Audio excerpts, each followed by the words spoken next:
Welcome to my channel. My name is Lexi and today I'm going to show you how to do this natural makeup look. This is one of my go-to looks when I don't know what to do or if I need to do my makeup pretty quickly for a day at work. This is my go-to look, so keep on watching and I'll show you how to achieve it. To me, the most important step of perfecting this look is the skincare. I think it is so important to have a nice dewy base to start with. So I already did my skincare. What I did is I just washed my face with water in the morning. I used a rose water toner, and then today I just did a milky toner just to really give my skin some extra hydration, and then my favorite moisturizer. So the foundation I'm going in with today is the Covergirl Clean Invisible, and the shade I have is Creamy Natural or 120. The reason I really enjoy this foundation is because it's very sheer. It's not necessarily buildable, but I do just like how it feels on the skin. It feels very breathable and it just kind of gives a nice blur to the skin, but also being dewy.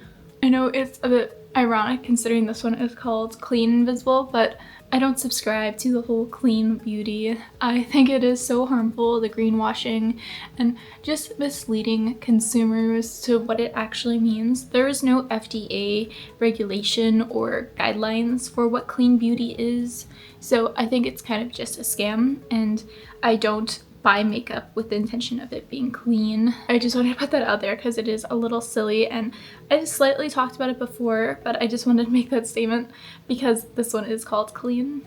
And there are definitely still like clean beauty brands I've tried, but it is never my intention. If anything, I have more worries going into it and I'm more averse to buying those products because preservatives are good. It increases the shelf life. I mean, think about your food as well. If you eat potato chips, you are not really following the same guidelines as you would for clean beauty, even though there are no guidelines, so throw that out the window. But there is a reason why the clean beauty brand's makeup is getting mold, expiring really quickly. I mean, just look at the glow of this base. I really love it. It covers up like any discoloration, but it still just looks really natural and it looks skin-like. My skin is peeking through, so I just really enjoy that foundation. Now I do want a little bit more higher coverage in certain areas. You know, I still have bags. And today I'm using the Natasha Denona Hy-Glam Concealer. And this one is quite high coverage, so you just need the tiniest amount to what you're trying to cover up.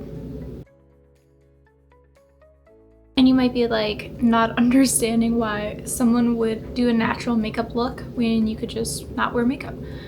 Let people do what they want with makeup. It's makeup. If I want people to think that I woke up like this, let me do my thing. Same with if I want people to think that my eyelids are purple. Just let me do what I want. It's your fault if you really think that someone woke up like this. We are all human. I really do think that the hate towards how people do their makeup is insane. Just let people do what they want. Next, I'm going to do my brows. I am just using a brow gel. This is the e.l.f. Wow Brow. Do what you need for your brows. I think everyone is very different with what they like to do, what they do, so do what you need to do. I like to keep this, for this look, very natural looking, very soft looking, but do what you want. So moving forward, I am going to be using powder products. So I like to use a setting spray before this step. I just have a lot of problems doing the reverse steps, and I saw some YouTuber do it this way, and it's been a game changer for how I do my makeup now. So that's what I'm gonna do. And it looks like it's the Charlotte Tilbury, but I just put some of the e.l.f. one in here, the like Power Grip setting spray. I just really heated the mister on there, so I've been using this one. So give it a good shake, and when you spray it, you don't want to apply powder right away. You do want you don't want to see wet particles on your face or any droplets. You do need to let it set. Be very generous with your application. I just feel like it makes the final result so much better. Then I want to set my under eyes first because those will definitely crease. And I'm just going in with the Huda Beauty Cherry Blossom. I really like this one for the under eye. It's just, I mean, look at that blur. You don't want anything to be overly matte or overly dewy for this look, but I do find using a little bit of powder kind of creates a balance for that. Then next, I like to do bronzer before blush because I feel like it just kind of helps define your face and helps me with the placement of it. So because it's winter slash spring, and I really want to go for a lighter bronzer shade. I highly recommend just getting one very close to your skin tone. So I'm using the Milani Sunlight Silky Matte, and I really like this one. It just is such a natural shade on me. If you see just how natural it looks, I really enjoy this one. So now we can move on to blush, and like I said, you can use powder or a cream product for this step. I'm going to use powder just because it's a shade that I really like for this look, and really the color can be whatever you want. I think more like natural tones like a peach or like a nude shade looks the best and the most natural, but sometimes like a red shade can also look really good. This one is kind of like a peachy coral shade. I really love this one, so I'm gonna go with that.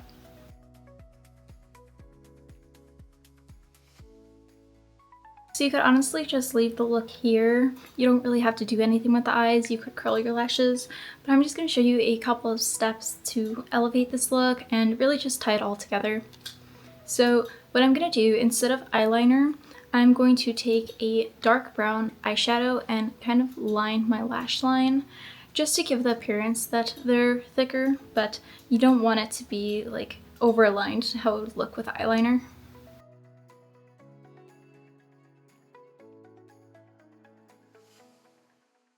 And then if you have pin straight eyelashes like me, I'm going to show you the technique I've learned to really curl your lashes.